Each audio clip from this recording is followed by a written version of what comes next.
CT Hippo here, out with Scott on a beautiful day at the end of April. Woo! Woo indeed. We are on Lake Shannon, just up above Concrete. We're going to go up and take a look at the Bear Creek Powerhouse. You may remember that from a previous video. That was the powerhouse built by the Superior Portland Cement Company or whatever it was before the Lake Shannon Dam was built that powered the crusher. Somebody that actually had their shit together would tell you about the history of it, but I didn't bother to look it up before we left. So in a minute here, you're about to see probably a montage of random videos with me talking about it once I get home and look it up. In the meantime, the scenery is freaking beautiful. Mount Baker's behind that hill over there, and is that Mount Shuxon off to the right? No, that's part of the Cascades that I previously. The Shuxon is up that way, just barely right of Baker. Farther north. So you can see the power plant and GPS in the front of the boat is working quite well. On the other hand, I'm paddling at a rate which I can really sustain all day. But anyway, I should probably show up and start providing propulsive effort. So we'll see what we'll find out when we get there. The town of Concrete began before 1890 as a small logging camp at the confluence of the Skagit and Baker rivers. Around 1900, a massive limestone deposit was discovered a short distance up the Baker River, and 2 cement plants were constructed to convert the stone and clay into cement. On the east bank of the Baker River, the Washington Cement Company was founded in 1905, and along with it the town of Cement City. 3 years later, the Superior Portland Cement Company was built in what was then the town of Baker on the west bank. In 1909, the Washington Cement Company was merged into Superior, and the towns of Baker and Cement City also merged to form Concrete. During the planning for the cement plants, it was realized that a significant source of electrical power would be needed to run them. While coal from Cokedale and Blue Canyon was available, it was determined that hydroelectric power would be cheaper. A small dam was constructed on Bear Creek, which lies 4 miles north of the crusher building on the west side of the Baker River. The dam diverted water from Bear Creek around a 600-foot series of waterfalls and into a powerhouse where it spun 3 turbines. Later, when more power was needed, a diversion pipe was built from Rocky Creek, a few miles to the north, which fed another powerhouse just behind the original Bear Creek Dam. The Lake Shannon Dam wasn't constructed until 1925, which formed Lake Shannon, and the Upper Baker River Dam in 1959, which formed Baker Lake. The Bear Creek Dam and Lower Powerhouse were repaired and upgraded in the early 1950s and remained in service until the cement plant closed down in 1965. Today, we're looking for the remains of the Lower Powerhouse, which should be just above the mouth of Bear Creek where it empties into Lake Shannon.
cable Right. going up there. Huh? There's a cable going diagonally up.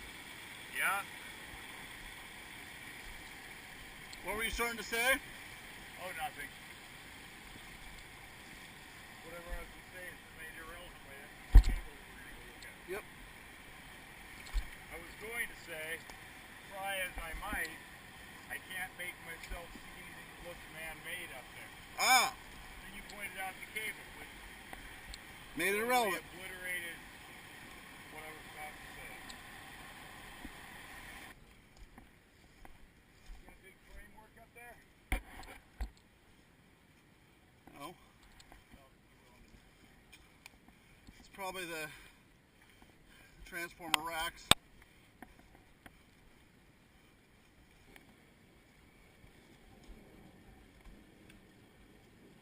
Well, this is the bottom of the pipe. There's a turbine, Chris. There is a turbine.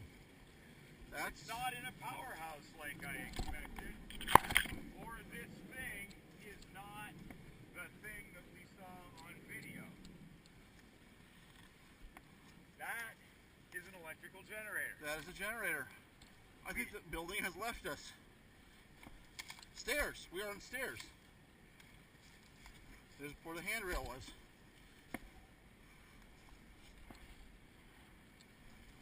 Transformer rack.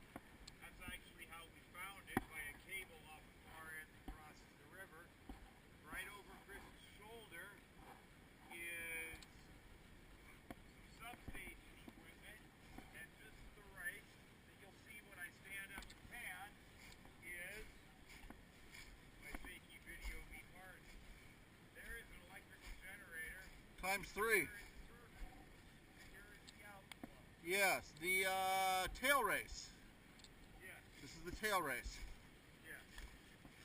Now if we only had a kayak, we could just go down this goddamn river. Yes, well. There's the rheostat. Whoa. So it would appear that the building was not entirely made of concrete, but rather was, I'm no longer here. You suppose that's the turbines under there, under those covers, and then these are the generators out here? I would assume so, yes. Yeah, my take in it is turbine, generator, some auxiliary thingy. That being, I believe, the technical term. You know what? We are on wreckage of a building collapsing under our feet. Yes, we are. We should be careful where we step. So there's the switch gear. This right here? Yeah.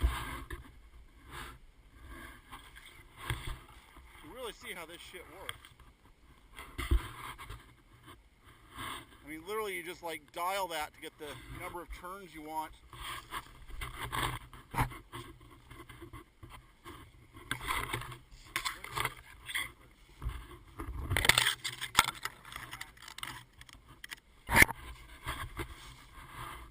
This case must be filled with oil before transformer is connected to circuit. See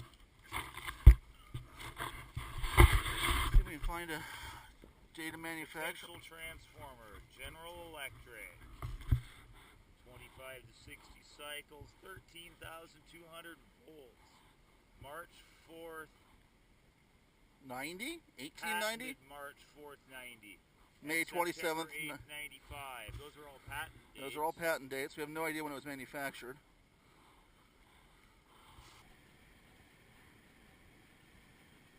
Well, we had a feeling we'd find it at the foot of that waterfall. Yep. Here it is. And there's that water. Well, there's that waterfall. Right there. Yeah.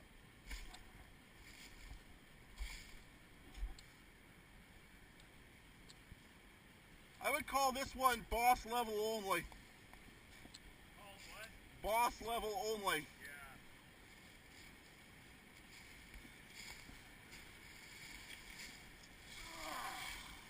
You almost never see these intact. Yeah. Some asshole usually comes along and breaks them. This is apparently far enough out that sticks to the asshole resistant. What's that? Yeah. Asshole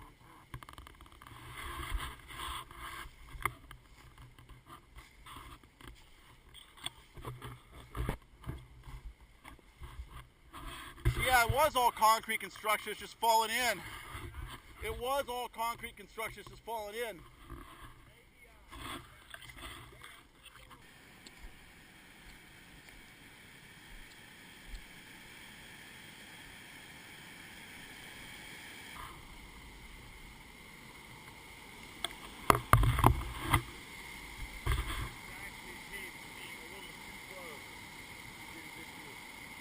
Yep. Well, that galvanized steel is sure held up. Yeah. The concrete's really crumbly. That wall section I was sitting on was literally crumbling under my ass. Does that mean your ass is harder than concrete? No. Oh, there's a bit of the pipe, huh? Yeah. Coming right down the hill there. I think we can access it more around this way.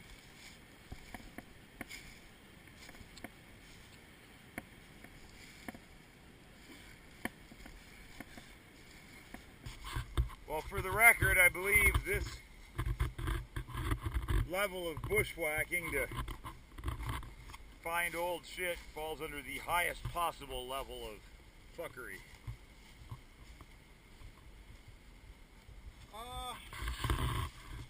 I'm thinking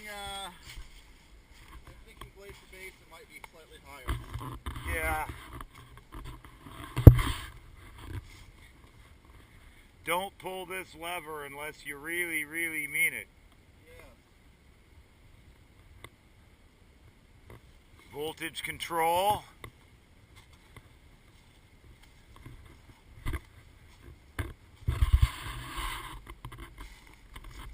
Little view of the penstock coming down. Look how it gets narrower. It's 16, then 12, or 18, 16, 12. See the stair steps in it? Yeah. Speeding it up. Coming into that turbine there. And then there, look at that one right there. We missed it. Yep. That comes into those two turbines, which powered this shaft. Power these two generators. Yep, one on each end, one here, and one just out of sight in the wreckage. Two turbines there. One turbine here right in front of you.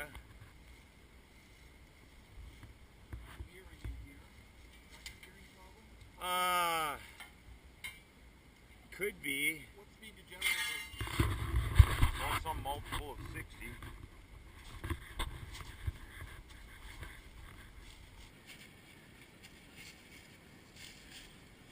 You know what I'll bet that was? What? The chain on it. Yeah. I doubt that was turning a generator, because look, the rest of them, you've got a turbine and a generator Right. on a huge common shaft. That little reduction gear Right. probably turned an oil pump or something. Okay. Oh look, no, look right in front of you, Chris. There's the empty housing. Right. See the gear on the outside of that housing? I'm looking at a spline. Go look around the outside periphery. There's some angled cuts in it. It's hard to tell. Yeah. There's the ball bearing's still intact. Look right here on this. Lean in far enough to see this. This gear turned the gear on the outer edge of that. Okay. Planetary reduction setup, but I'll bet it was for lubrication or some auxiliary purpose. Yeah. Way too small to be a power turbine. There's your two gate valves that controlled water flow into these two turbines. Yeah.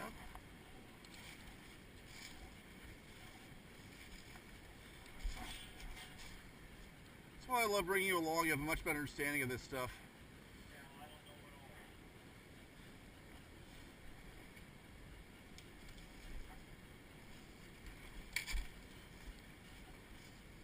Besides this wheel I'm standing on. Yeah. That was a valve hand wheel for something. Be real careful on this tree. Right. You're fall proof or be inconvenient place for it.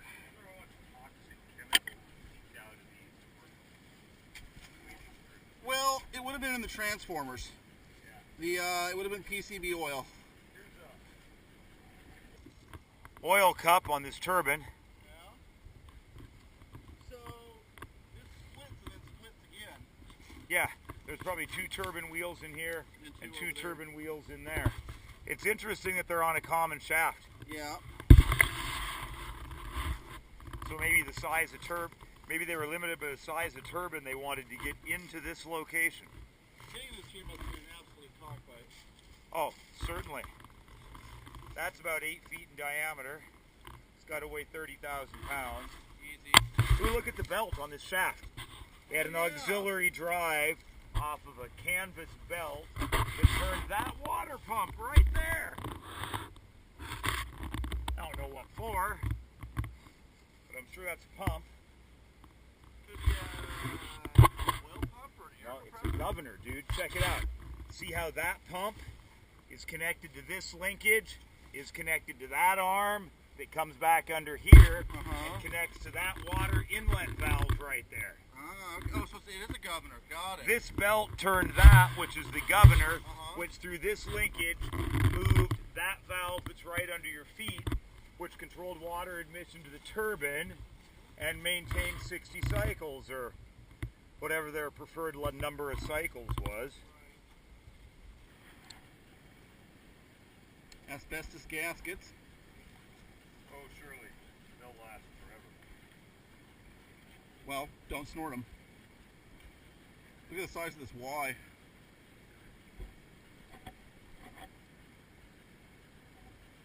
So, are these on a common shaft? Right there is our answer. It looks like they're slightly offset. Well, let's go around to the other side. We'll be able to see. There's no falling debris over there.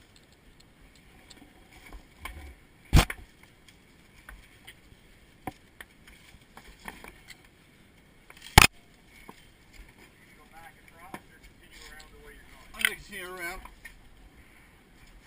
That was a dumb question, wasn't it? Well, So, this is nearly identical. Look, there's the belt for the governor pump, right. and then right under the belt, There's the Pelton wheel itself. the what wheel? Pelton wheel. Is it? I don't know what it is. The turbine should be in there, because the water goes in there. Oh, it's a cush drive. These are leather. Driven element, driving element takes care of slight misalignment. It's a flexible coupling. Clutch. Well, it might be a clutch, but it also might just absorb shocks in the drive system. A lot of motorcycles use rubber spacers in the rear wheel to drive the sprocket. But here's your linkage off that governor. Yeah, I think this is some kind of a shock absorbing drive. I'll bet we could look that up. It's not a clutch because there's no way to disconnect it and no linkage. It would make a certain amount of sense because the loads on the power system would be highly irregular. Right. And you wouldn't want to water hammer this thing. Be a big fish to water hammer, wouldn't it? Well, it would, but 300 psi coming down there, that's going to have a lot of inertia. So that's what I mean. Yeah. I mean, it would be a hell of a boom. Yeah. Okay. So each turbine runs one generator. Yep. And look over there on the other side of that turbine where we were standing. Right. There's another one of those shock absorbing drive units. Okay. The two flaps. Yeah, I see it. Bolts. I see it. If you get at the right angle, you can see the leather between them. Fucking.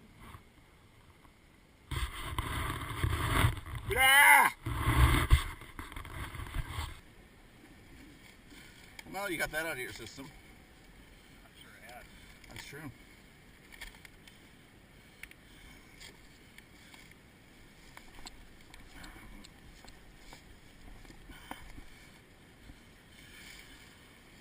What time do you need to have food back? That's a hole. Not No, well, don't. You just point left and go call somebody. Yeah, I don't want to hike down the river, paddle to civilization, and call for help. Kids, don't try this at home. Come try it here.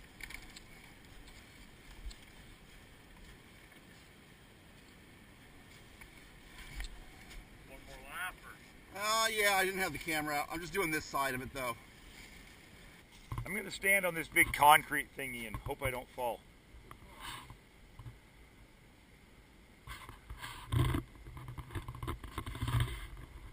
This looks a lot different from the pictures you showed me.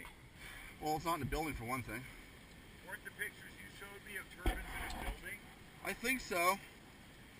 So the building may have collapsed just in the last year or so. Oh, I don't think so. You don't think so? No, I feel like this debris has been settled where it is for a long fucking time. That was quite the scramble. That was.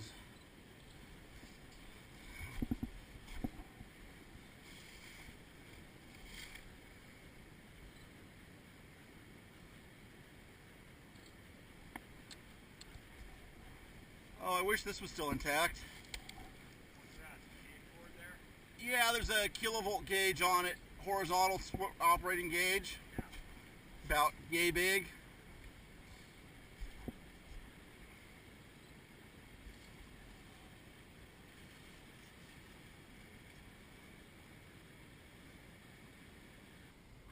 Some kind of a commutator here. I'm not sure what it's for, but you got carbon brushes and all these segments. I would assume that's like a voltage regulator.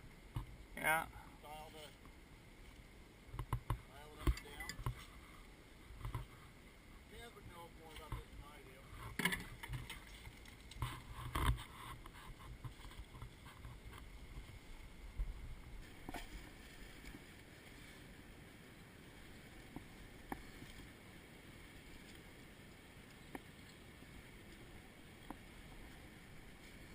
Speaking of being a safety Nazi and so on, I wonder if you can